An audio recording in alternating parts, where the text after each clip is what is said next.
Mesdames et messieurs, bonjour. Merci de nous retrouver encore ce jeudi 18 avril sur Sunucom TV pour la revue de presse à chaud en français.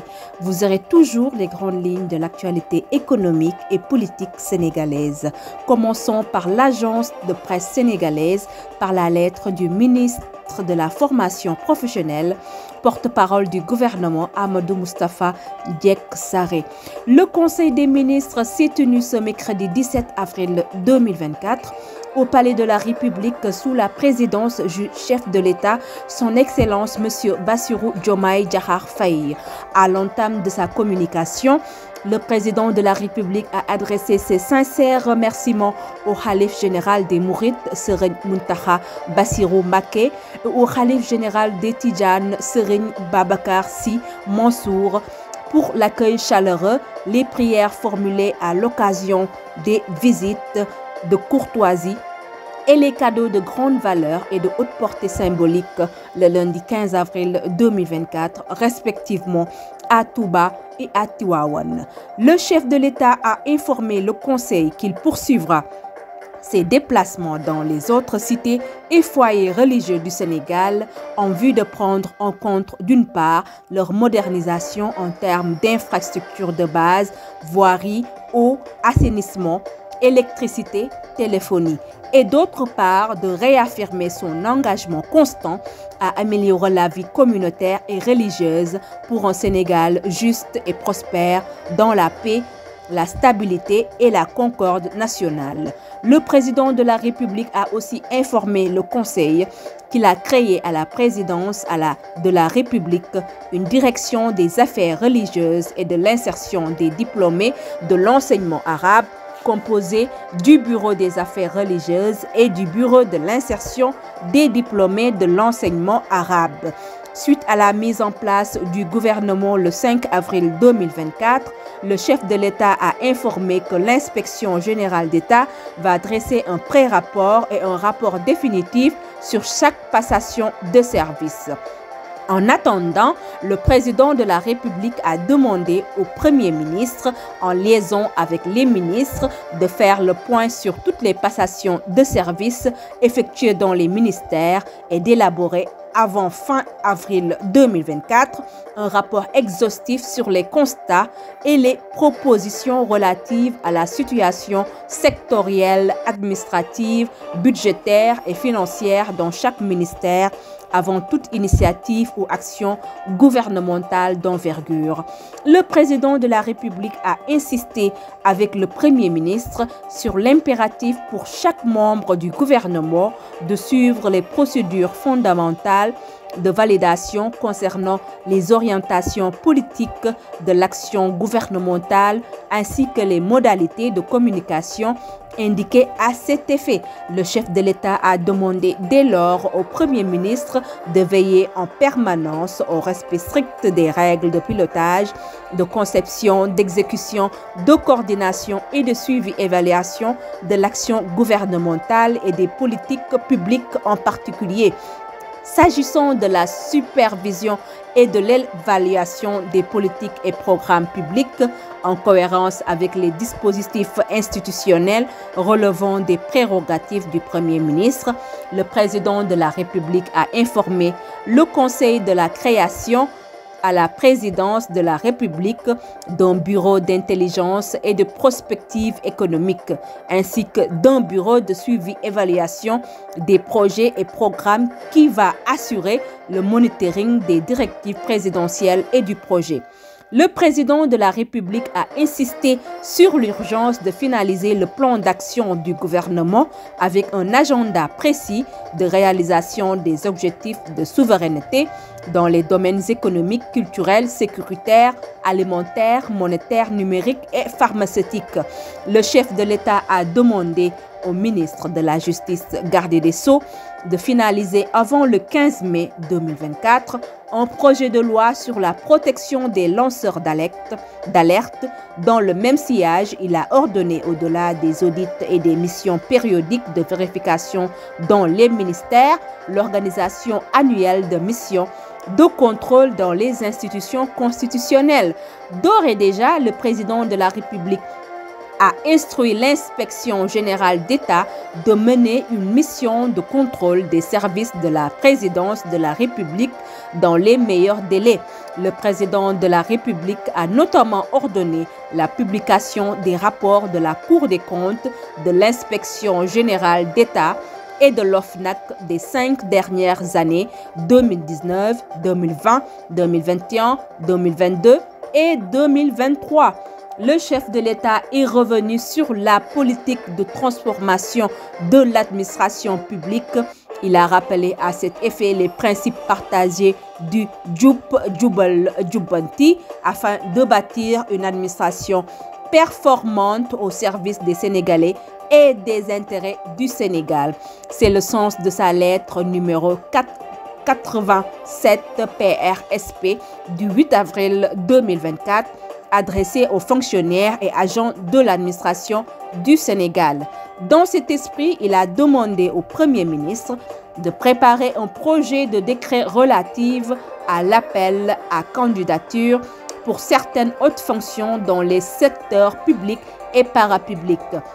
Le président de la République a demandé également au Premier ministre et au ministre en charge de la fonction publique de finaliser dans les meilleurs délais un projet de loi relatif à l'accès de la fonction publique en vue d'assurer l'égalité des chances d'accès aux emplois et fonctions dans l'administration publique. Le chef de l'État a aussi invité le Premier ministre à préparer la tenue de la journée du dialogue national le 28 mai sur le thème prioritaire de la réforme et la modernisation de la justice. Il a par ailleurs demandé au Premier ministre et aux membres du gouvernement de veiller à la sécurisation des données dans le secteur public, à la présidence de la République, à la primature et dans les ministères en particulier. À ce sujet, le président de la République a invité le ministre en charge du numérique à présenter prochainement en Conseil des ministres un projet de loi d'orientation sur les données et leur sécurisation conformément à la politique de promotion de la souveraineté numérique. Abordant la question de l'accès à l'eau potable dans les centres urbains et en milieu rural, qui demeure une préoccupation majeure des populations, le président de la République a demandé au Premier ministre de tenir un conseil interministériel sur le secteur hydraulique afin de lui faire des propositions urgentes visant notamment l'accélération des réalisations des projets hydrauliques, forage, châteaux d'eau, réseau, l'évaluation des délégations de services publics de l'eau potable en milieu urbain et rural, l'évaluation du système de tarification de l'eau et l'adoption d'un grand programme national consolidé d'accès à l'eau potable. Le chef de l'État a décidé de la création d'une autorité de régularisation du secteur de l'eau pour améliorer la gouvernance de l'eau au Sénégal. Le président de la République est revenu sur la situation académique, budgétaire, financière et sociale dans les universités du Sénégal qui, souligne-t-il, appelle à un suivi soutenu de la part du gouvernement. Le chef de l'État a demandé à ce sujet au ministre de l'Enseignement supérieur, de la Recherche et de l'Innovation de faire en rapport avec la conférence des recteurs la situation globale dans les universités publiques et de proposer le plan de relance des activités académiques et de gestion des urgences sociales dans l'enseignement supérieur. Le président de la République a demandé au ministre de l'Hydraulique et de l'Assainissement de procéder à un audit rapide du contrat d'affermage entre l'État du Sénégal, SONES et SEN'EAU et du contrat de performance État SONES SEN'EAU, d'engager l'évaluation des partenariats publics-privés et de l'ensemble des contrats de délégation de services publics de l'eau potable en milieu urbain et rural, avec un ciblage spécial sur les projets de dessalement des Mamelles et de la Grande Côte développés par la SONES avec la JICA et Aqua Power.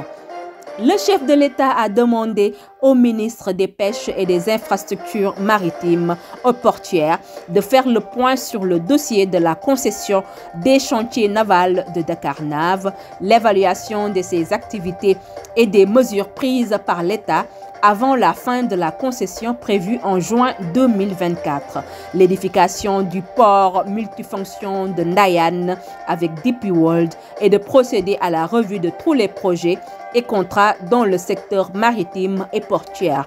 Le président de la République a demandé en ce sens la tenue d'un conseil interministériel spécial sur les infrastructures maritimes et portuaires. Au titre de son agenda diplomatique, le chef de l'État a informé le Conseil qu'il effectuera sa première visite hors du Sénégal en République islamique sœur de Mauritanie le jeudi 18 avril 2024 avant de se rendre en République sœur de Gambie le samedi 20 avril 2024. Avec ces visites, le président de la République entend s'inscrire dans la continuité du renforcement des liens historiques de bon voisinage et de brassage socio-culturel entre ces pays et le Sénégal. En outre, le chef de l'État a fait part au Conseil qu'il envisage de rendre visite à ses autres homologues du voisinage immédiat. Il a enfin saisi l'occasion pour engager l'ensemble du gouvernement à veiller particulièrement au maintien et au renforcement des relations cordiales que notre pays entretient avec ses voisins. Dans sa communication, le Premier ministre a fait part au président de la République de la démarche d'élaboration du plan d'action du gouvernement. Pour ce faire, chaque ministère devra lui soumettre sous huitaine un plan sectoriel. Conformément aux instructions du chef de l'État, le Premier ministre a annoncé la tenue d'un séminaire gouvernemental les 27 et 28 avril 2024. Le Premier ministre a enfin informé de la tenue prochaine des réunions interministérielles suivant un conseil interministériel consacré à la préparation de la Tabaski 2024, un conseil interministériel consacré à la campagne de production agricole 2024, un conseil interministériel consacré à la préparation de l'hivernage, un conseil interministériel consacré à la préparation des examens et concours, une réunion interministérielle de suivi des engagements du gouvernement dans le cadre de la préparation du pèlerinage de la Mecque édition 2024. Enfin, le ministre du Travail, de l'Emploi et des Relations avec les institutions a fait une communication sur les préparatifs de la Fête du Travail 2024. C'est fini. Économie Dakar va abriter du 22 au 26 avril un atelier international de formation sur les achats publics durables, annonce un communiqué reçu mercredi à l'APS. Le projet mis en œuvre par le Centre de formation de l'autorité de régulation de la commande publique, ARCOP, en partenariat avec la Banque mondiale, va permettre d'impulser le changement de paradigme, indique la même source. Le texte ajoute que les participants recevront une formation sur cette nouvelle notion qui s'impose désormais à toutes les politiques publiques, plus spécifiquement dans la commande publique qui représente environ 15% du PIB mondial. Le concept stratégique des APD vise à intégrer les considérations économiques, sociales et environnementales dans le cycle de passation des marchés publics. Toujours en économie, plaidoyer pour le renforcement du personnel de contrôle de prix. Amadou Kebesaro, agent d'exécution au service régional du commerce de Matam, a plaidé mardi pour le renforcement du personnel dédié au contrôle des prix dans cette région, dont l'étendue nécessite aussi la mise à disposition d'un véhicule afin de faciliter ce travail. Changeons de registre financement. 48 jeunes vivant dans les villages de la région de Kaffrine Centre ont bénéficié d'un financement de 24 millions de francs CFA fournis par le projet d'appui à l'insertion des jeunes ruraux agriculteurs Agri-Jeunes Tekindaouni, a appris l'APS. Mardi, dans la région de Kaffrine, 4 sites ont reçu des aménagements au profit de 48 jeunes, dont 27 filles, a dit le responsable des infrastructures de production et du marketing de masse du projet Youssou Ndong. Selon lui, les entrepreneurs agricoles bénéficient de l'encadrement de l'Agence nationale de conseil agricole et rural.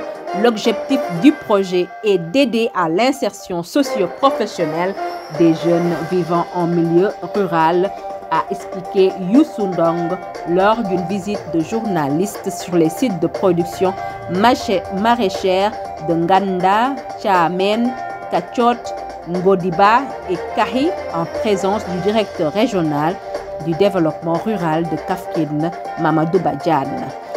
Économie, que nous dit le journal Soleil. Selon les informations communiquées par la Direction générale des impôts et des domaines, plusieurs tâches doivent être accomplies avant le 30 avril 2024.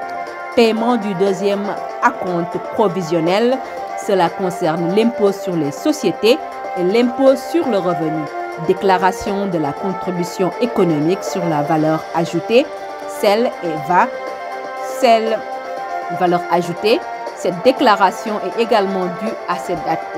Dépôt des états financiers, les entreprises relevant de la direction des grandes entreprises et de la direction des moyennes entreprises doivent déposer leurs états financiers sur la plateforme Sen-Etafi. Cette plateforme est accessible sur le site web de la DGID. La plateforme Sen-Etafi offre une méthode pratique et sécurisée pour effectuer les déclarations fiscales. Elle permet le dépôt en ligne de l'attestation de visa et des états financiers annuels, incluant le bilan, le compte de résultats, le tableau de fixe de trésorerie ainsi que les notes. Toujours dans le même journal, Le Soleil, Ousmane Sonko, membre du cabinet du Premier ministre, représentant du groupe PASTEF, affirme que la transparence financière sera une priorité pour les nouvelles autorités. Dans une interview récente publiée dans Besbi, il déclare « Nous allons effectuer un examen minutieux de toutes les finances publiques pour rendre des comptes là où cela est nécessaire. C'est ce que demande le peuple, c'est une exigence populaire. Les responsables devront rendre des comptes sur leur gestion. » Ancien inspecteur des impôts et domaines, Al-Khan de Magui Pastef, avertit que tous les rapports de contrôle seront scrupuleusement examinés. Les affaires des 94 milliards et du Prodact ne seront pas négligées, précise-t-il. Al-Khan, membre de Magui Pastef, affirme également que leur parti réclame la réouverture de ces dossiers controversés qui ont suscité un vif intérêt tant au niveau national qu'international et ont conduit à l'inéligibilité d'Ousmane Sonko. Lors du Conseil des ministres de ce mercredi, le nouveau président de la République a fait une annonce significative concernant l'accès à certains postes de responsabilité. Selon le communiqué officiel, il a chargé le Premier ministre Ousmane Sonko de préparer un projet de décret pour ouvrir des candidatures à des postes clés dans les secteurs publics et parapublics. La semaine dernière, Maître Ciré Clédor Ly a sollicité l'intervention du ministre de la Justice, Ousmane Diagne, pour la libération des détenus politiques encore en prison, malgré l'amnistie prévue par la loi. L'appel de l'avocat n'est pas resté sans réponse. Selon les Échos, les détenus concernés, au nombre de 4 selon Maître Ly, devraient bientôt retrouver leur liberté. Le journal indique même qu'il pourrait être libéré dès ce jeudi. Le journal Le Quotidien a fait un dossier sur le Conseil des ministres de ce mercredi 17 avril. Économie. La mise en œuvre de la composante aquaculture du projet de gestion des ressources naturelles du Sénégal PGRNS d'un montant de 6 milliards de francs CFA permettra une production de 4 000 tonnes de poissons et la création de 5 000 emplois directs et indirects, a appris l'agence de presse sénégalaise APS de la directrice générale de l'Agence nationale de l'aquaculture, Anna Tening Sène. C'est une composante importante du projet PGRNS dans la mesure où elle nous permettra de produire 4 000 tonnes de poissons, mais également de créer 5 000 emplois directs et indirects, a dit Mme Sen. À Washington, le FMI a demandé à la mission gouvernementale de revoir le budget 2024 qui ne devrait pas être alimenté par les recettes issues de l'exploitation du pétrole. C'est une douche froide que la mission gouvernementale en séjour à Washington pour discuter avec les partenaires financiers du Sénégal a reçu de la part du Fonds monétaire international FMI. Cette institution a remis en cause le cadrage budgétaire pour l'exercice en cours en demandant aux autorités sénégalaises de revoir la copie du budget 2024 dans le sens de réduire drastiquement les prévisions de recettes. Le dossier du gaz que partagent équitablement le Sénégal et la Mauritanie sera au centre des discussions officielles lors de la visite qu'effectue aujourd'hui le président Bassirou Diomaye Faye en Mauritanie. Les deux pays avaient réussi à s'entendre assez facilement sur les conditions d'exploitation et de partage de la ressource. Mais l'arrivée d'un nouveau régime politique au Sénégal pourrait changer la donne, qui pourra garantir que la Mauritanie accepterait de prendre son mal à patience pour laisser du temps au Sénégal pour procéder aux audits et aux diligences souhaitées et peut-être remettre en cause les accords existants aussi bien entre les deux pays que ceux signés avec les investisseurs. Djibril Gaye invite les députés à s'engager dans la lutte contre la corruption comme le président Bassirou Diomaye Diakhar Faye et son Premier ministre Ousmane Sonko qui ont décidé d'en finir. Le président du mouvement Sénégal Dignité pour tous, M. Gueye, plaide aussi pour la criminalisation des détournements de fonds. Le président du mouvement Sénégal Dignité pour tous, Djibril Gueye, présente un projet de loi qui vise à criminaliser les détournements de fonds publics. Il propose à travers son projet de loi que des sanctions sévères soient imposées, y compris la réclusion criminelle à perpétuité pour, dit-elle, punir les responsables de ces actes répréhensibles. Que nous dit le journal Walf Fadjri? Hier, au Conseil des ministres, le chef de l'État Bassirou Diomaye Faye a demandé au ministre de l'Hydraulique et de l'Assainissement de procéder à un audit rapide du contrat d'affermage entre l'État SONES et SEN'EAU et du contrat de performance État SONES-SEN'EAU, d'engager l'évaluation des partenaires publics-privés et de l'ensemble des contrats de délégation de services publics de l'eau potable en milieu urbain et rural. Les travailleurs du groupe Futur Média veulent hausser le ton face à la situation qu'ils sont en train de vivre à cause des retards récurrents de salaire qui vont jusqu'au 15 ou plus de chaque mois, mais aussi des acquis comme le 13e mois qu'ils ne touchent plus. Après le Wallo livré en juin 2023 et le Niani en novembre 2023, le Sénégal vient de se doter d'un nouveau navire de guerre, le Cayor, bat désormais pavillon sénégalais. Livré hier en France à Abdou Sène, chef d'état-major de la marine sénégalaise, en compagnie de l'ambassadeur du Sénégal, Magatte Seye.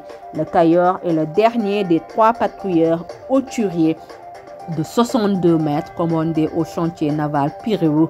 Possédant une coque en acier et en aluminium, le Cayor peut embarquer 48 personnes, dont 36 marins et 12 personnes comme personnel de mission. Nous émettons depuis l'Angleterre et vous remercions de votre écoute et vous donne rendez-vous pour une prochaine revue de presse. N'oubliez pas de vous abonner sur notre chaîne Sunucom TV, qui est une nouvelle chaîne, et d'appuyer sur la cloche de notification pour ne pas rater nos prochaines revues de presse.